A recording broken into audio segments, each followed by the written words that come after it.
I don't know what you call it. Coco. I like Coco. I mean, he can't be that. He's got to earn his stripes. It's No, like I just said it's I like like Coco. it's like a totem pole. You got to work your way up. You can't just jump into the passenger seat. Is that what a totem pole is? You work your way up? Isn't that what a totem pole is? Start at the bottom and I go all the way down. There's the other Coco. Oh my goodness! Look at that. Holy! He's almost on time. Well, Happy New Year, big dog. what was the coach that said, if you're 10 minutes early, you're 5 minutes late? Yeah, all of them. Was it Coughlin? No, he said all of them. He said all of them. See, that would have been No, perfect. come on, look at here. That would have been perfect when he had a headset on and he could have said that. Thank you. It is perfect timing. Because there are some things that we do need to talk about from an NFL perspective. I'm stalling. It takes him forever. He's like a woman trying to put this headset on. Oh, I'm a wow. woman. Woo! Well, you were like making Wait, sure. what is a Wow. woman, Randy? What is a woman? No, I'm just joking. I'm not gonna do that to you on air. Oh, Oh, no. it was nice knowing you, Randy. All right, so since you threw me under sort of, we can start with that, or we can start with with the Dana White thing. we can start with the Let's talk Dana White about thing it. because Yeah. I do want to talk about that. I do too. But I've got notes. But obviously the Damar Hamlin situation, and honestly, when I just said it, Chills. I did just get chills. Same. I truly did, and a lot of things to talk about. I mean, and I want to be sensitive. Yeah. But there's two sides to this. I agree. And there's livelihoods on the line of that one game. Yes. And I'm not even talking about, the staff and, depending on home field and, I don't know how this plays out and all that, but All that matters. but first and foremost, and again, I'm serious, and I normally don't do this. I do have chills about it.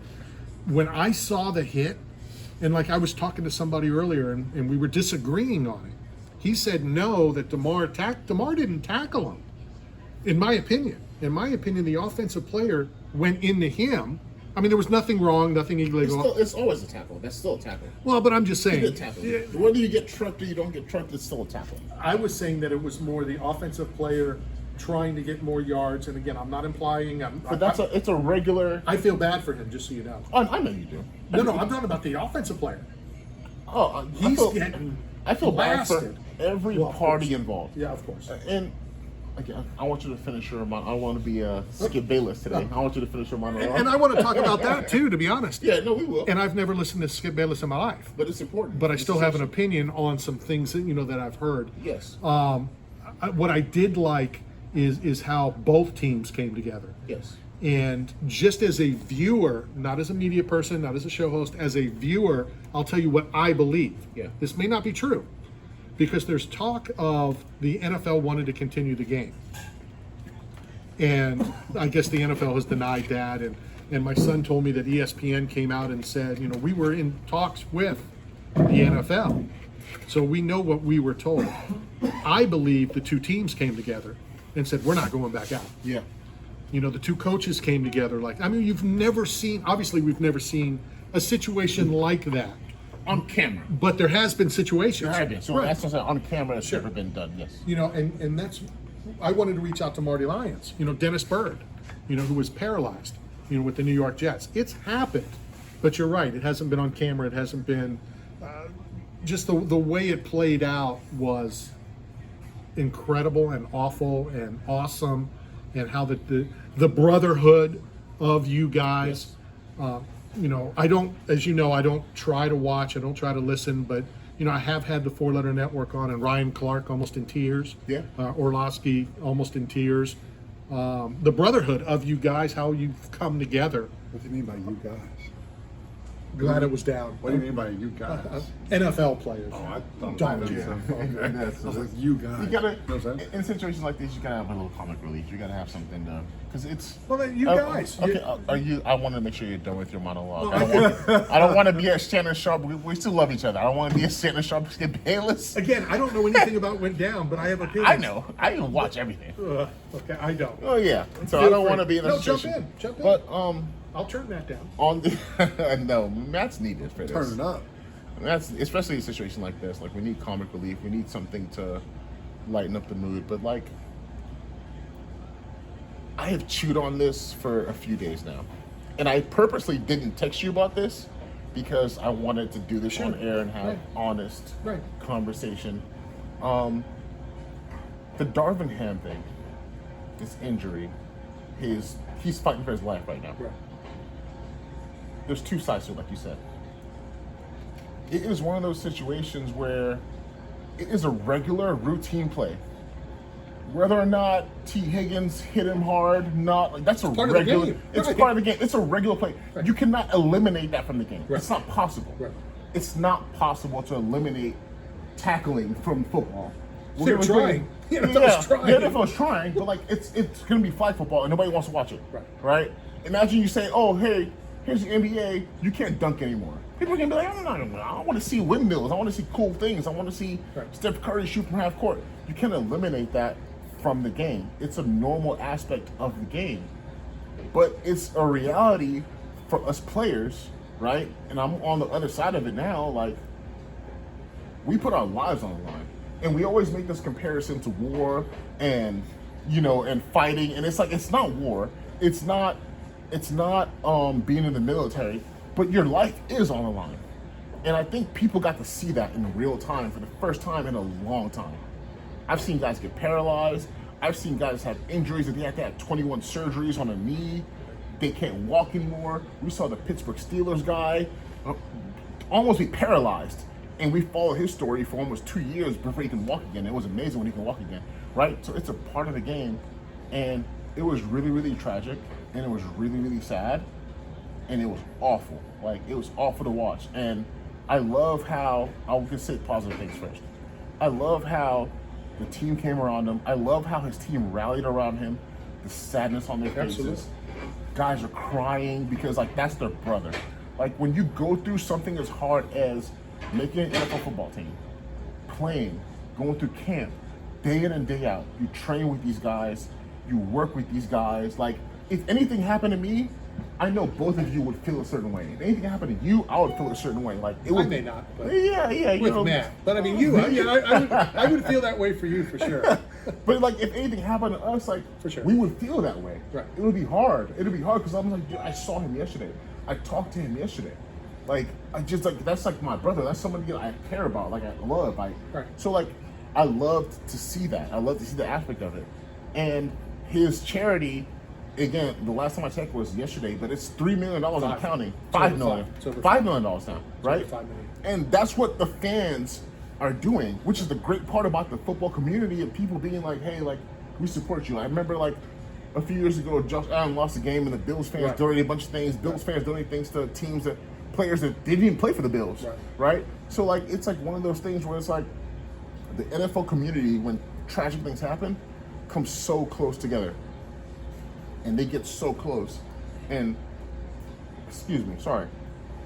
that's how those things happen. And like, that is the beautiful part of it. And I think the NFL did a phenomenal job of making sure that people came in, the people who were needed came in, saved this man's life because he died on that football field. Let's not mince words. I'm gonna take my glasses off.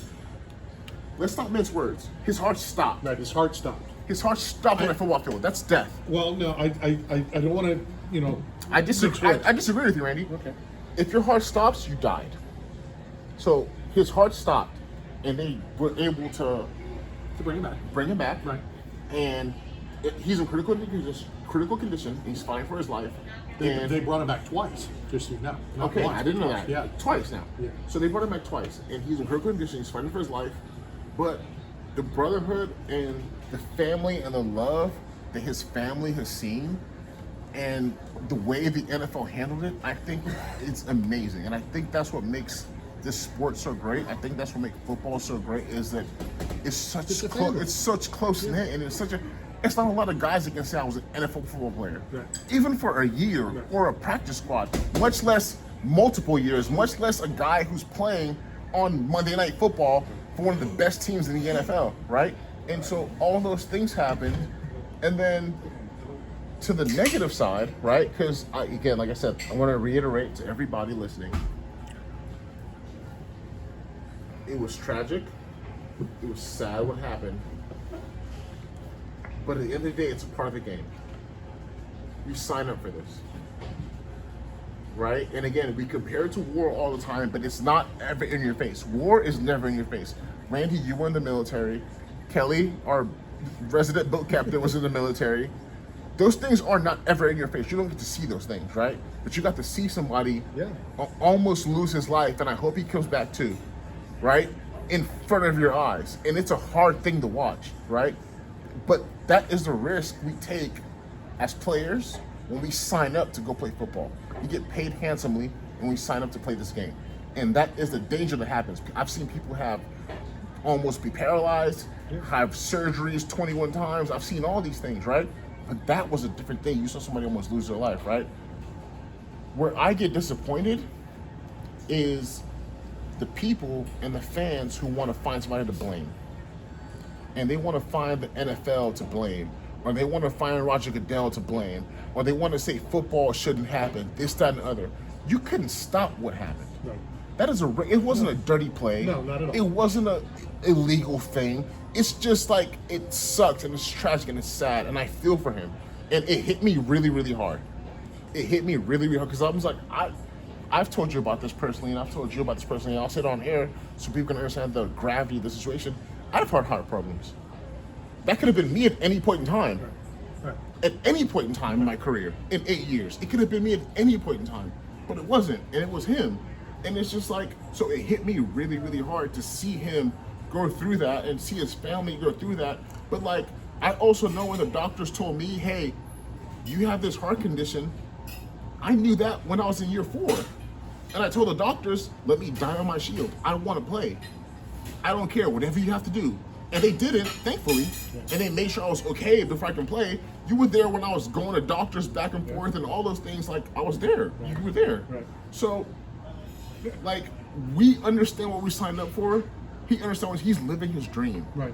And it turned into a nightmare, but he's living his dream. And so, don't discredit him, right? Don't make this a sob story for him. It sucks, but I don't know his medical background. I just know what I went through and my situation. And I told the doctors, all the teams, before I got cleared, I was like, hey, I will go do this regardless, right? Yeah, you told me that. That's what we want to do. Right. That's how we're built. That's what we're made for.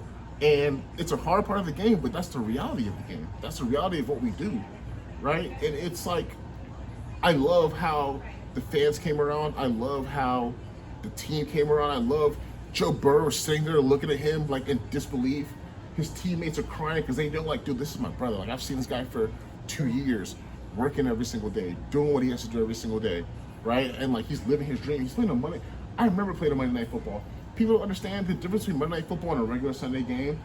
You have the camera that's on the middle of the field, the little spider camera with all the cords. It's a big presentation. It's a different thing. You get your name out there. You tell you what college you're from. When Terrell says Or elementary school. Elementary school. When Terrell says ball so hard, university. All those things. It's a special moment. Yeah. It is a special moment. He was living his dream, and as unfortunate as it is, I think the NFL handled it perfectly. I think the public, we don't need to know everything right now, because I didn't know anything until later. I was watching in real time like everybody else was. You don't need to be like, oh, this guy went down, or the game's over, because we've seen guys go down, Right. almost paralyzed. They give a thumbs up, and the game continues. Right. Right? That's how we're trained as players. Right. So I think the NFL did a great job. I think people who are blaming the NFL, blaming Roger Goodell, blaming all these things. Let me just jump in for a second. Go ahead. 'Cause I don't know who's not who, because I don't care. What could they possibly be blaming Roger People are Goodell or saying the that NFL? people are saying that the NFL wanted to continue the game after he went down, and I'm saying that's not the case. I don't think they I care. know players from both teams. Right. We know a player from one of the teams. Yeah, I know. So I don't think the NFL wanted to continue the game. I just think you don't need to know everything right now. Right.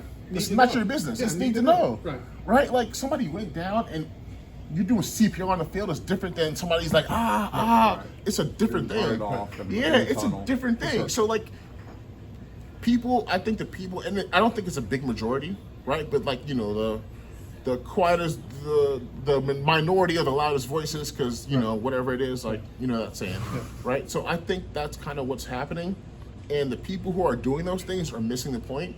And when we're supposed to be showing love and appreciation to this family and how the NFL handled it, canceling the game, regardless of implications, because that's going to come on later. Right, sure. Right, and we'll probably talk about it. Yeah, That's going to come on later. Right. But show this guy respect. They canceled the game. They got him off there. You can see the emotions, and not just his teammates' faces, but the other teammates' faces. And I'll tell you a quick story, and I've told you the story before.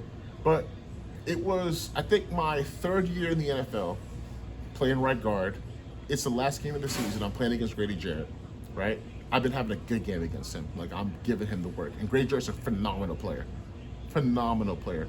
And I'm blocking him on a run play. After I've been, like, again, like, his fourth quarter, I've been playing good against him, so I'm doing a good job. And I'm playing against him. I'm blocking Grady Jarrett, and I drove him off the ball like 3 or 4 yards, right? And in the NFL, it doesn't sound like a lot. In the NFL, that's a lot to get that done. Drive him off. The running back, I think it's Ronald Jones. He's about to fall. He gets tripped up, and he's about to fall on my legs, like in the back of my legs. And I might have an ACL injury or MCL injury or like a serious injury that's going to require surgery. While I'm blocking Grady Jarrett, he pulls me out of the way. And the running back falls right in front of me. And he looks at me, he goes, "We don't need any injuries going into the offseason. Neither of us are going to make the playoffs." Right? Like, we don't need any injuries going into the offseason. That's the brotherhood we have. Right. Like, in the moment, he saw that happening. It was like, I'm not going to let you get injured and have surgery that's going to affect your career, because you got a family like I got a family. I make money like you make money. This is how we feed our people. I'm not going to let you get hurt. That's the brotherhood the NFL has. That's the family that the NFL has. And so, whoever is blaming the NFL, it's not the NFL's fault. Yeah, That could not have been avoided. It could have happened if he was picking up bags at Walmart and anything. Like, it's a tragedy, and I think you get to see both sides, and the people who understand look at the positive sides. Like you said, $5 million raised to his charity. He was able to be revived. Like, who knows if he's doing another job, if they respond that quickly, or if he just dies. My uncle died from a cardiac arrest 2 years ago. He was at home.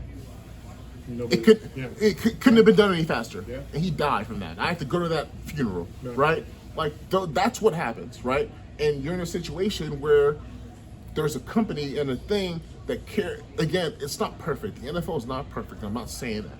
But they handle that situation as good as you could have handled it. Yeah. As good as you could have handled it. And like it's just like, dude, like, it's a tragedy, and it sucks. And it sucks to see that live. Like, again, as Americans, right? Even though I'm African and Nigerian, I'm an American citizen, right? But as Americans, we're not used to seeing these kind of things live in our face. Right. A lot of people are, right? And so I think we have to all take a breath and understand that these things happen, and it sucks and it's tragic, but like, appreciate the fact that he even has a chance to fight for his life. Yeah, he's still fighting. He has a chance. It's not done for him. Like, his family released a statement. They were like, dude, they were like, thank you guys. Thank you for all the love. Thank you for donating to this charity. Thank you for giving my son a chance, because like, that couldn't have been avoided. He could have ran into a tree. It doesn't matter. Like, that wasn't a hard hit. It wasn't an illegal thing. It wasn't that's how Macho Man Randy Savage passed. Like, he got a hard time while driving. Exactly. So it's like those things happen, right? Luckily, it happened when it did. And it was in the not that we wanted. And he had the greatest care in seconds. I mean, so everyone wants to find a boogeyman when something bad happens. Well, and there is no boogeyman to find. It's just a sad thing. Sure. Two things to comment real quick. One, and I don't want to respond on Twitter because some of these are my friends. Yeah, don't do that. No, I'm not. Skip didn't do a good job. No. Responding on Twitter. You know, and I've always said this, that both sides hate me. You know, we're normally it's one side, you're on the other. I everybody hates me. People are coming out and saying it was a vaccine related.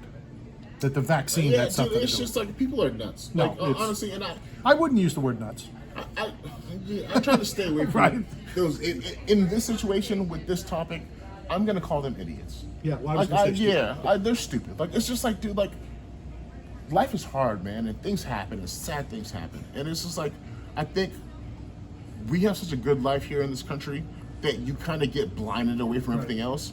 And when these kind of real things happen, you kind of like are shocked, like, oh, whoa, who do we blame for this? Like, Nobody. you know, there's nobody to blame. It's just like, it's hard. The second thing, and they've talked a great deal about this, and you know, I'm going to just change it for a second and then bring it back. It's like when you go to spring training, and you go to spring training and you see the pitcher, you see Nolan Ryan. I don't know why he's the first pitcher I thought of, but you see Nolan Ryan on the mound doing those drills, you know, where the guy with the fungo bat, he hits the two hopper to the pitcher, and you know, he fields it and he throws to first base. It's Nolan Ryan. You know, it's Steve Carlton. It's named some of the top pitchers of all time. You know, they're doing it every day nonstop. And you know why? It's so that when that ball gets hit to you on the mound, instantly, you know, you field it, you throw to first. I didn't realize, I'm sure you did, Caleb, that the medical team goes through this every single day. Game day, they're out there. They meet before. They determine who's the head, who it's like Jeff Davidson would do with the UFC. And they go through it, and you would think, why do you do this all the time? How quick did they respond? They responded so fast. It was incredible. They responded so fast. And I think, I don't know who the announcers were. I can't, you know, to congratulate them personally, but they did a great job talking people through it, talking everybody through it. But the NFL responded supremely fast, enough to give him a chance. Right. Yeah. Because this stuff happens every day. Like, let's be real. Yeah. People have cardiac arrest. This stuff happens every day. You hear people die of heart attacks all the time. Every day, every second. Like, And there's nobody there. You just find somebody dead in their, you know, sorry to use that word, but like, you find people just dead in their living room or this or that or whatever it is. And they had enough response time to revive him, like you said, twice. I thought it was once. It's twice. yeah. 2 One on the times. field and then once in the transport. Yeah. And he's in critical condition, but the fact that he's in that position Yeah. is a testament to how fast they responded. For sure. And I've seen people saying, like, the NFL needs to have helicopters to lift people to hospital, blah, blah, blah. I'm just like, dude, like, nobody expects this to happen. This is not something you prepare for, somebody dying or almost dying on a football field. So I think they handled it phenomenally. I do too. I think they did a great job. Now, speaking of a little comedic laughter, you're talking about like football players, how they announce the school they went to, like, you know, they have a big play and then they announce, like, you know, Caleb Benenoch from UCLA, right? Yeah. So have you seen the meme where there's a Facebook and they throw the ball and the kid's running to catch it and he runs into like a truck? Yeah. And then the grill, they put the mouth in it. So, Yeah, 2004. I saw that. Chevy Tahoe. Thank you for lighting it up, because it was heavy. Like, it was a heavy topic. No, for the sure. last couple of days. We'll get back to Get Heavy in a second, and I don't watch Saturday Night Live, but did you see that skit? Because Shauna showed it to me. I did not. You need to see the Saturday Night skit. Okay. It is hilarious. Now I can blow it for you, or you can just go watch it. Okay. It's one of the funniest things you will ever see. So I think all you got to do is Google or YouTube Saturday Night Live, like All-Star Team, and they announce it's. Do it before you leave today, because I want to see your reaction. It's fun. It is so funny. May even have you do it live on the air, because that's how funny it is. But all right, now let me ask you this question as a player: how do you move on? And you know what I said last night, and again, I hope doesn't come across as disrespectful, because it's not meant to be. It was just as much the players. It was for the players not to continue the game, not necessarily, in my opinion, out of respect for Damar. You know, Damar's in an ambulance. You know, Damar's on the way to the hospital. As a player, as a teammate, how do you go out on the field? Hopefully, you've never been in a situation anything like this. How do you go out there and perform? How do you go out there in a job that this can happen the very next play and stay mentally focused of what your job is, and not that your teammate brother is in an ambulance? So I've thought about this for the last 48 hours, whatever it's been. This is what we're trained to do, right? You in the military, and I make this parallel because there's nothing else close enough. You can't, like, there's no desk job where somebody is, you know, getting hit and the pizza man's down. How do you stay in and yeah, make the next exactly. pizza? Those things typically don't happen, right? Right. But like, I'm sure, and again, I don't want to bring up any PTSD for you, but I'm sure you've seen people next to you get severely injured or pass away or things like that in your time in the military. Our Captain Kelly, he's seen those things. You guys have seen. You guys have seen those things, right? Not me. Like, not you, but I'm saying, like, people in the military have seen those things. As a player, that's what we're trained to do, compartmentalize. I've seen guys blow out ACLs, have horrible injuries, get hit, and his kneecap is touching his back because he had to have 21 surgeries afterwards. His Fights, UFC fights. UFC fights. Legs His life is forever changed. His family's life. He can't hold his kids anymore. Before Monday, the most famous Monday night injury was Joe Theismann, Exactly. Taylor. Yeah, like, exactly. Time. Like, those things happen, and what happens? I've been at practice, and somebody blew out their ACL badly from a hit, and we move up 15 yards, let the doctor handle it, and we continue our practice. Right. That's how we're trained to go. That's what we are compartmentalized to do. Like, it's compartmentalization. Like, hey, like, we all know what we signed up for. There is a sticker on your helmet that says, hey, it's for protection, but you will get brain damage. You will get this head injury. This way, it's like a little, like a fine print of your iPhone. Like, that's how we live. Again, this is a much more It's bigger, escalated, gruesome situation. Right. But say, hypothetically, the NFL said this game's going to continue. Those guys would have played, and you'd have seen good football. Because that's what we're trained to do. All right. Like, it's nothing else. Like, again, I don't want to compare it to war because war is always life and death. Always. Right. This is more so gruesome injury, and it's not really a death aspect up until situations like this happen, right? Right. But, like, if I talk to somebody, my boy Ray Cash, somebody who is in the military, he was a SEAL team guy, like, if somebody passes away, the war isn't over. Right. Right? No, you don't get to say, hey, sorry, we're done now. Sorry guys, hey, Let's time come out. back in the morning. Let's come back in the morning. No, you keep going. You make sure your brother's okay. You get him to the side, you get him home, give him to his family, and then you keep going. And that's kind of how those things go. And so like that's how we're trained. And so it's like as crazy as it sounds to most people, because we're not most people. I tell people all the time, I pull into work at 5:30 in the morning, hit the hot tub and hit the gym, and I'm just like, my body feels absolutely awful. I'm an insane person to keep doing this every single day. Right. And love doing it. And love doing it. Right. That's the thing. And love doing it. Right. And it's not about the money. It's not. Because a lot of those guys have made a lot of money. It's not about the money. I love doing this. I love showing up here. I love battling. I love competing. I love when the fans cheer. I love it more when they boo. That's why we're so tired. Yeah. I love it more when they boo. Right. I love it more when I'm playing for the Bucks and I'm in New Orleans and I can't hear Ryan Jensen next to me and I'm blocking Cam Jordan and I'm balling out and the fans, it's hushed now, it's quiet. We love that aspect of it. And so he was living his dream. And I don't want to take that away from him and blame the NFL for anything. Like, it's a different breed of person that's out there.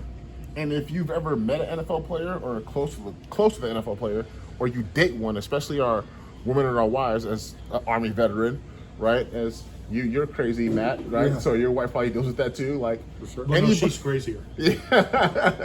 So exactly, right? So you probably deal with it more than she does. So Brady and I have a lot in common. anybody who have close contact with people like this, like Right. us, Army veterans, Marine people, because like being in the Army is ridiculous. Like the stress you're under, Sure. like be under that kind of pressure. Anybody who's dealt with those kind of things, you understand the kind of person that it takes to do those kind of things. Because most people can't. Most people can't wake up in the morning at 5 in the morning, go to the gym and train and be in there till 10 p.m. and do all these things. So it takes a special kind of person. And I don't want to take that away from him. And I think he's living his dream. It turned into a nightmare. It's really, really sad. And I wanna prop him up in this time. I want to prop the NFL up for the response time and what they did. And I think it was, other than his injury and what happened to him, everything else that happened afterwards was perfectly handled. Sure. And I know my wife doesn't listen to the show, and I'm fine with that. Smart. But no, I agree with Smart that. lady. But I just want to throw out, because we kind of talked about this, Yeah. as we're watching this and watching it play out. I've never thought of this, the amount of deaths my wife has seen, being a nurse in a hospital, doctors, I've never thought, you know what I'm saying? It's weird, but My sister's a doctor. I've never thought about everything that they go through. It's just, no, they're doctors. Yeah. No, she's a nurse in the OR. Because it's not televised, Yeah. right? You don't see it live. Right. I'll tell you a story right now, Aaron. I'm sorry, PSA again, anybody who's triggered. I was this 8-year-old kid And in Africa, there's a thing at the time. Again, this is probably 2009-ish, whatever it was. There's something called jungle justice in Africa, right? They have people selling stuff on the street. There's shops, right? Like, you know, like it's A marketplace. yeah, marketplace, such and such. If somebody steals something, right, people don't let it go to the police all the time, right? Right. You steal something, Street and somebody justice. sees street justice. Right. Somebody Take care sees of it. something, having you take care of it. Right. I watched a man steal from a shop. The other people in the other shops next to him tackled this man, beat him up. They put tires around him and lit him on fire in the marketplace. I was 8 years old. I watched this happen. I watched this happen in front of my face at 8 years old, right? So, like, again, am I a little numb to things of that nature? But it's just like, it takes a certain kind of person Right. to do what we do. Were they Firestone tires? Probably good. Maybe afterwards. Afterwards, they were. And I was going to say, I'm sure. I was going to say, I'm sure that taught you never to steal. Oh, yeah. Well, yeah. Oh, yeah. Oh, look, chop people's hands off in front of it. It's just, That happened in our, and I know we've blown through breaks, whatever. We'll take one here shortly. My ship was in Bahrain. Now these are adults, Yeah. right? So these two donkeys, because I don't know if I can say what they were, they shimmied up the flagpole and stole the Bahrainian flag. They were Americans that did this? These, yeah, Two shipmates? yeah, you know, it's shimmied up. They got arrested, and in Bahrain, they chop your hands off. And it took the president to get involved and save these two dummies their hands. Wow. And we had like 30 minutes to get out of the country, Wow. or it was gonna. They kicked us out of the country. So I mean, again, I didn't see them lose their hands, but yeah, that's how it is. I'm never stealing in another country. And like, that's like, New York City's different because you can steal in New York City. No, is that allowed then? Oh, you didn't know the new rule? I didn't know. This is a new law that just went into effect that I think it's 12 or under or 14 or under. They can do anything as long as it's not homicide. As long as it's not homicide. You can go in and steal, you can go in and take whatever you want. They I think can't Illinois stop passed it. the same rule. Are you Unless it's kidding me? homicide, you can't be held in prison. You can't be held in jail. They have to check you out. Yeah, you can't be held in jail up until trial. I think Illinois passed the same rule, yeah. Not to change the subject, but Yeah. all right, a lot of stuff still to get to. As you were talking, I wrote down some other stuff that we need to get to. Yeah. I haven't seen you in about 2.5 years, so I'm sure that you have a lot of stuff to talk about. I do. Let's go hit our first and probably only break of hour number one. Coming to you live from Tournament de Pizza. This is Knockout Radio, brought to you by 8 Man Strong and Staff Center.